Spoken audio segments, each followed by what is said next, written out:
River mode's lapdog.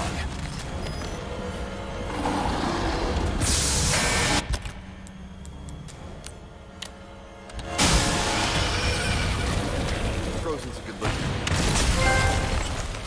Finally, some peace and quiet. I will send my condolences to your kangaroo wife!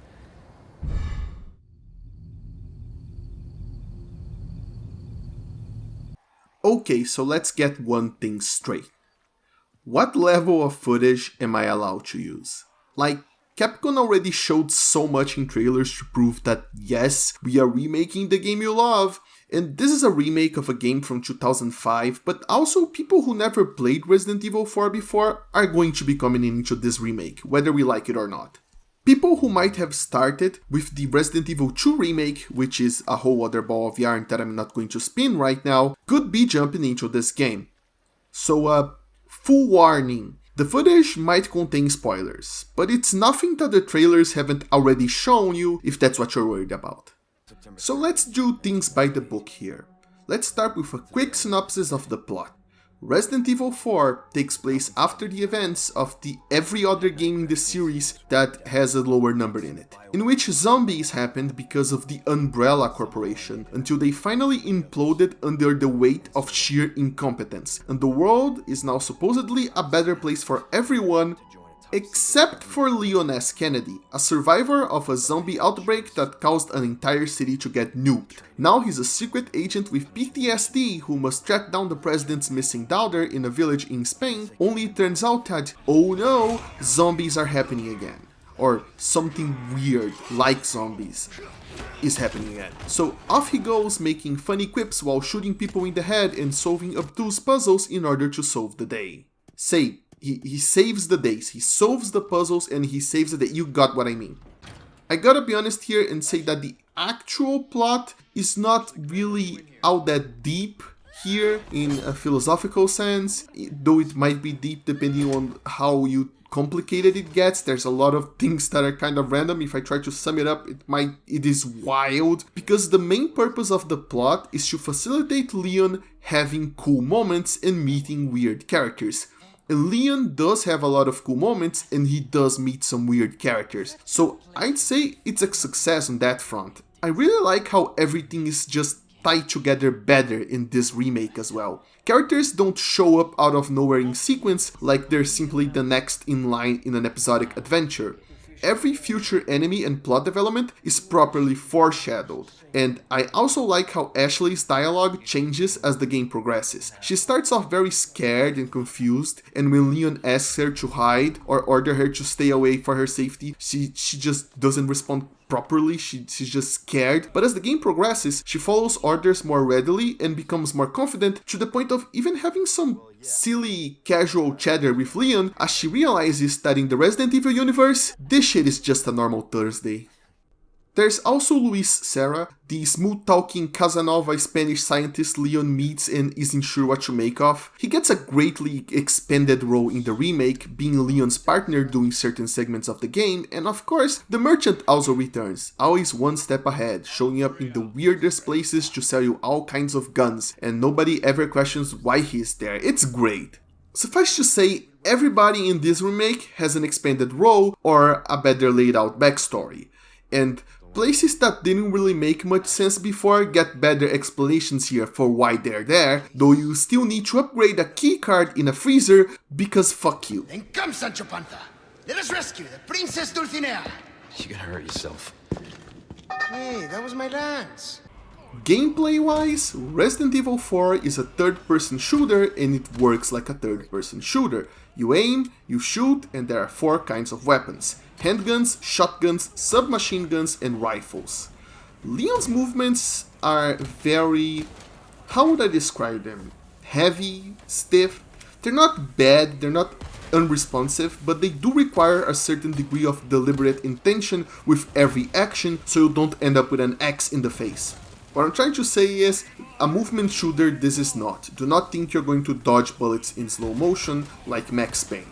you have to commit to your actions, and ammunition is incredibly limited, so instead of shooting everything from a distance, it is actually better instead to engage with enemies from close to medium range, since you can stun them and then finish them off with a context-sensitive melee attack. It's a constant back and forth with enemies, where they keep getting up in your face and you go, "Ah, don't get up in my face!" And then you shoot them, but if you shoot one that's too far away, you go, "Damn it, if he was closer, I could have stabbed him with my knife."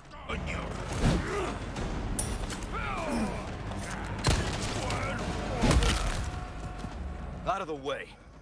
And speaking of the knife, it is by far the biggest addition to this remake. It looks just like a humble tool, a small addition to your arsenal. In the original game, it was useful, it was mainly used to conserve ammo and open up boxes, but in the remake, holy shit, this little guy can do so much. You can stealth attack with it, and you can parry attacks, you can even parry one-hit kills, leaving the one-hit killer open up to a significant amount of counters. If someone falls dead, but instead of dying, they start evolving into a different enemy type, you can just stab them in the neck to kill them dead for sure, and if they grab you, you can also stab them right in the jugular. If Ashley is being kidnapped, stab them too. Hell, let her be kidnapped just so you can do the stab. I might be wrong, but I think it does more damage that way, so just let her be kidnapped and then stab. There is a whole new world of possibilities out there, and yes, one boss battle in particular that I won't spoil for newcomers, but for veterans, if you want to know how that fight is with the new knife, that fight, the one that was a QTE, it's not a QTE anymore.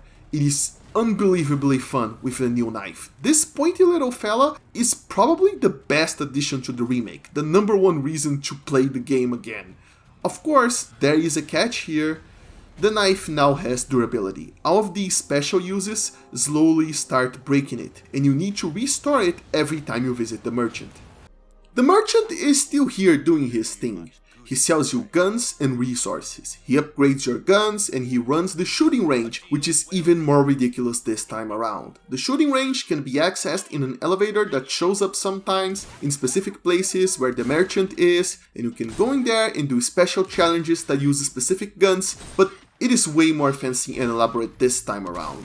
In the original game, you would get these statues from playing it that would double as a model vehicle of sorts, but in the remake you instead get medals that, I kid you not, serve to play a gacha game, where you can earn little charms to put in your attaché case. And these charms actually have gameplay effects, like increasing your chance of getting extra handgun ammunition when you craft some. This is crazy, and while I hate gacha, the gameplay effects are mild enough, but it's still kind of a little bit useful enough. It just hits that very sweet spot in which I actually kind of love this bullshit. The other, less impressive thing that the merchant offers are side quests. Well, technically side quests are spread all over the place and you only go to the merchant to turn them in, but let's just technically say they are a merchant thing since he gives you a special currency for completing them that you can only use on a special part of his shop. The way that it works is that instead of just shooting some blue medallions and getting a gun like in the first game, you now get a whole other shop, and that is quite cool, but the side quests themselves are like, kill 3 rats, shoot even more blue medallions, fetch quest me some snakes, and the list goes on.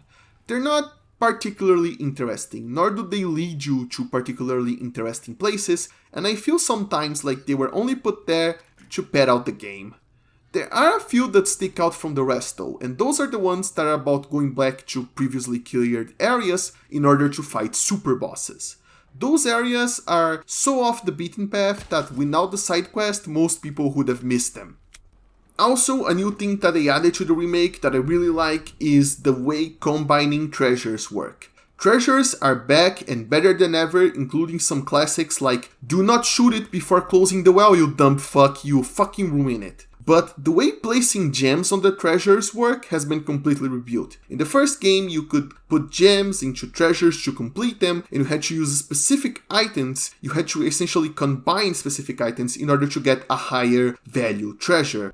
But now, every gem fits on every treasure so long as the shape of the hole is correct. Circle gems go into circle holes, Square gems go into square holes, and by combining different combinations of colors, you can add bonuses to the treasure when you sell it. So instead of just fitting every single gem into the correct treasure as soon as possible, or just in this game just fitting every single gem that you find as soon as possible, and just selling it, you can make way more money if you hold onto the treasure until you get the right gems.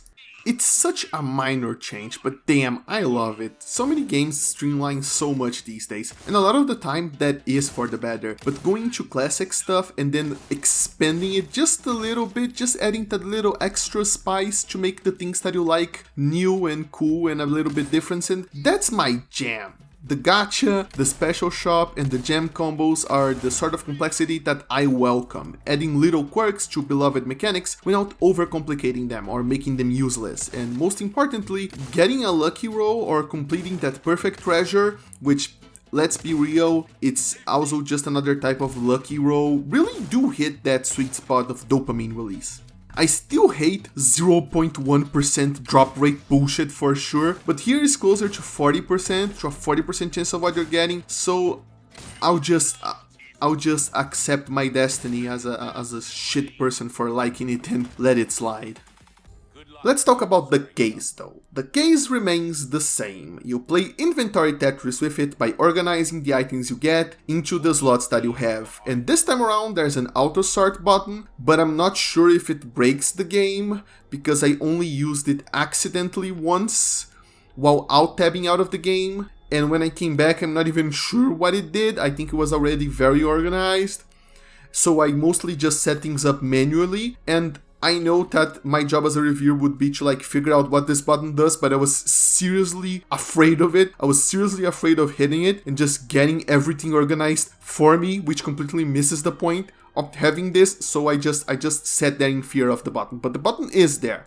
The button does exist, in case you want to try it out. My biggest fear though was the one that I had coming out of Resident Evil Village, and that they were going to make the case useless by giving you an upgrade whenever a new weapon showed up naturally, like whenever you're going to get a new weapon or something that would take too much space, they would just give you the option for an upgrade, like in Village, where if you bought every upgrade as soon as it came out of the case, you could easily fit everything in, which made the entire system useless. But nah, I don't know if they realized Village's abundance of space wouldn't work here, or if it was just out of respect for the original, but there were several times during the game in which I simply ran out of space. Which I do appreciate, because that's the entire point of having a limited inventory, and I'm glad that they kept it pretty much exactly like the original game. Moving away from things that were kept but updated, or things that were kept kind of mostly just the same as they were, there's something that has been completely reworked in this remake, and it's what I suppose everybody was expecting to get a complete rework: Ashley.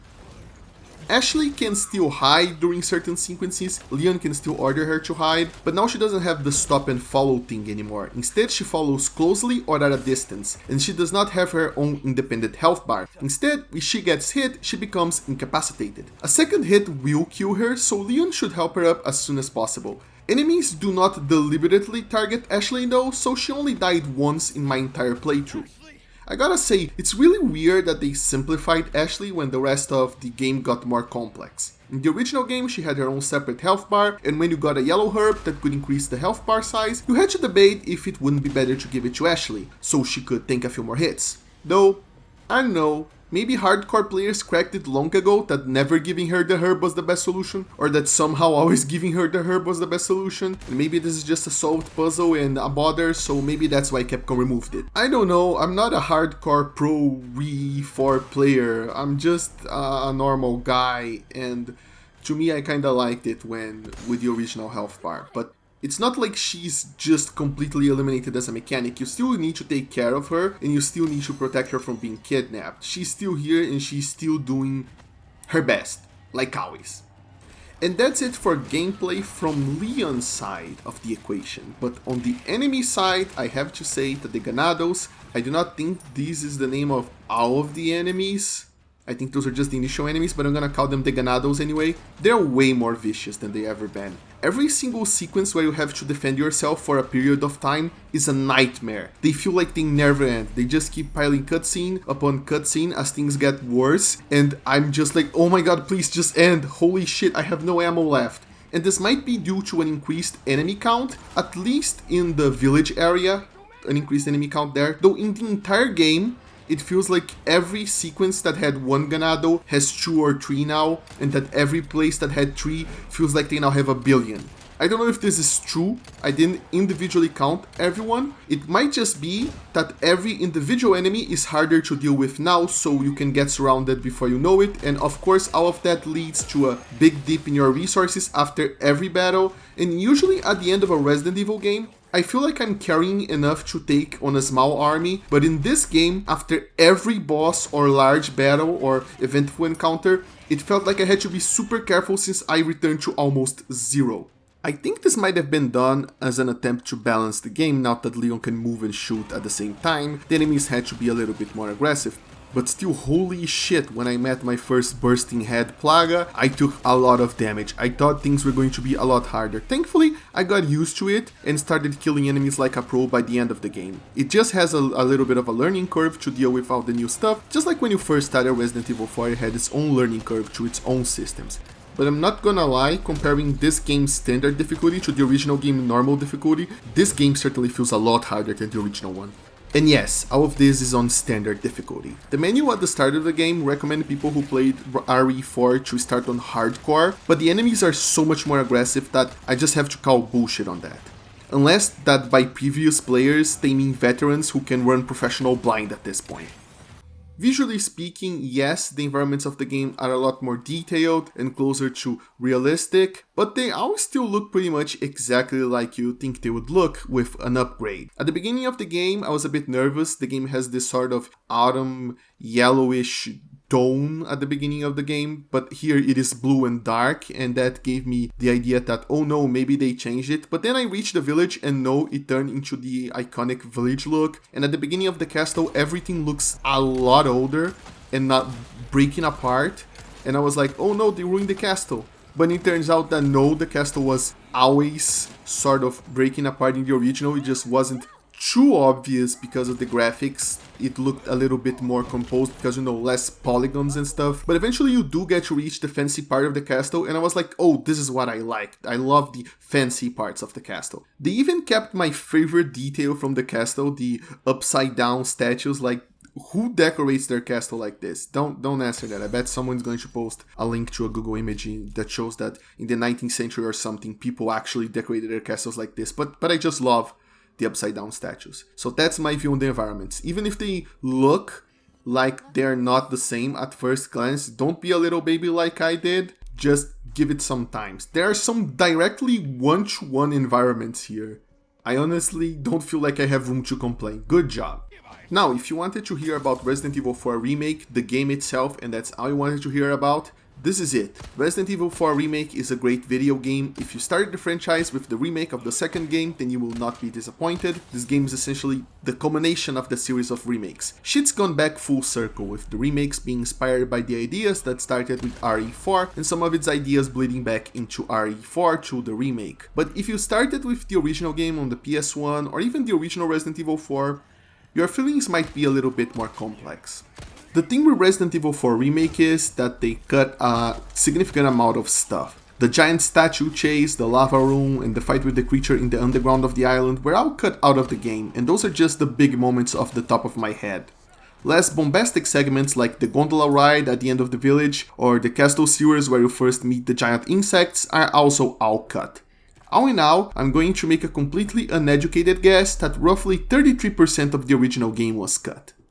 What remains is, of course, expanded or much more polished than in the original game. The lake, for example, is now an entire giant explorable area where Leo can explore for a quite nice little amount of side content before moving on, while in the original it was essentially a boss arena. And Ashley's playable section has been completely reworked and filled with optional goodies as well, as letting Leon re-explore it almost back to back once again for more side content.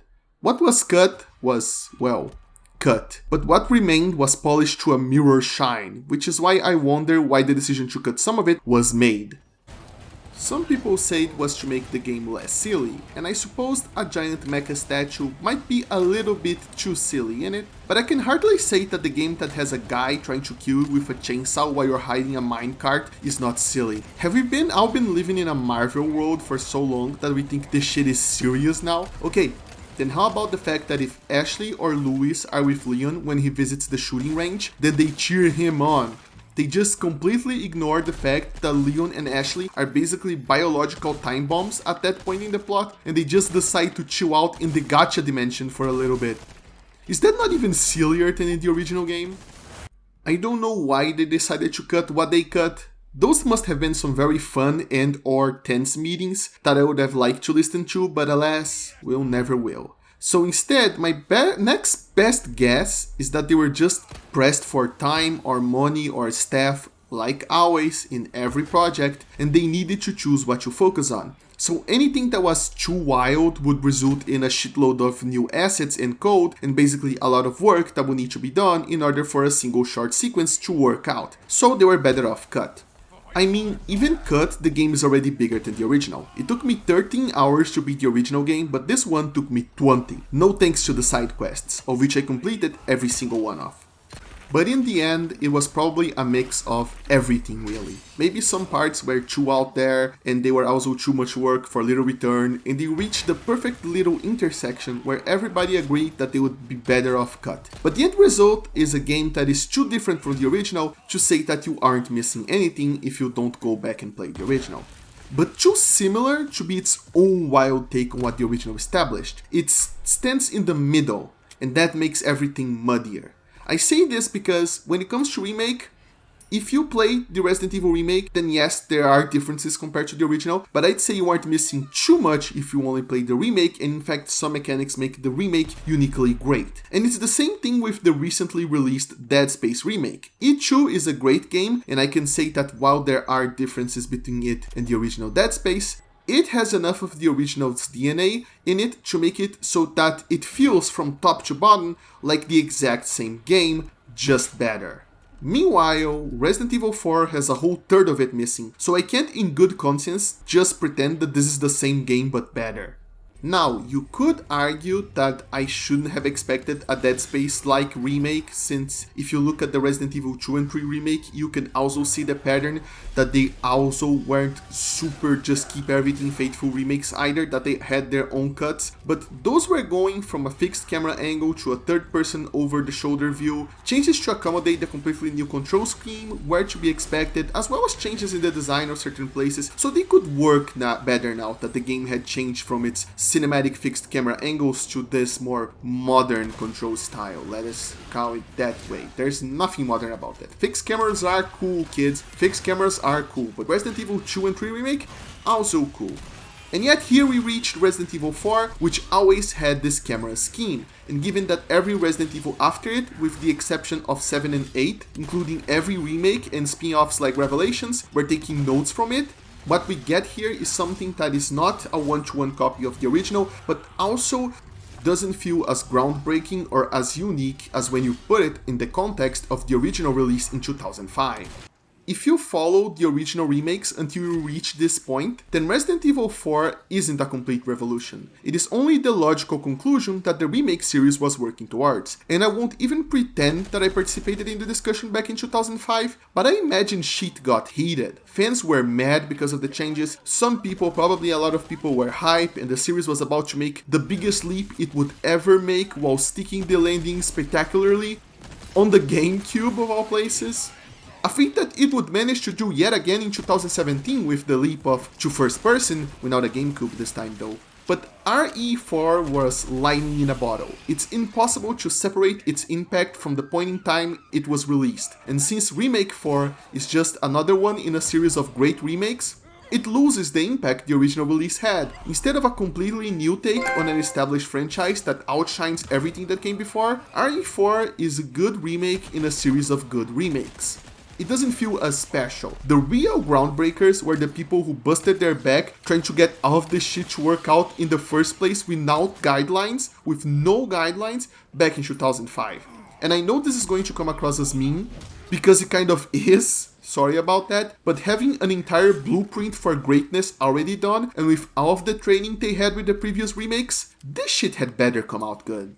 And come out good, it did. It came out great, and here we are. We have a great game. It could never really hit the mark the same way the original ever did, but it's a great game, and I love when games get released, and they're great because Lord knows we already have enough shitty things happening right now. So let's enjoy it, and thank Capcom for not removing the original one from circulation, so everybody can still enjoy whatever version they prefer. You could play the original one, you could use the HD mod now, which is an amazing piece of work. Hey, you want to play the original? Simply the original but in HD, check out the HD mod. You could play my personal favorite version of the game, which is the VR version, or you could play this, and you know what? You could honestly just play any version of this game, and it is a good version. Go play the Wii version with motion controls. The precision of the pointer is great. It's honestly something of a miracle that every single port and remaster and now remake of Resident Evil 4, as far as I know at least, is a great port. This game is truly a blessed game.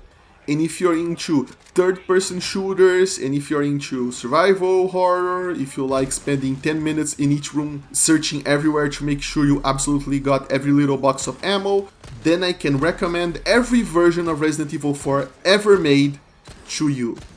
The only truly 100% negative thing that I can't deal with in the remake though, is that something awful is going on with Ada's voice. It's absolutely terrible. It sounds absolutely terrible. It is the only notably straight up bad thing in the entire game. Did they get someone last minute because they had to change the voice or something? Did the original voice actress not want to reprise the role? Did the actress that they got here got done dirty due to a lack of time or what?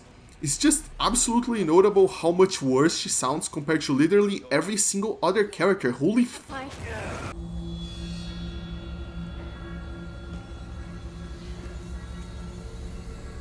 Where's everyone going? Bingo?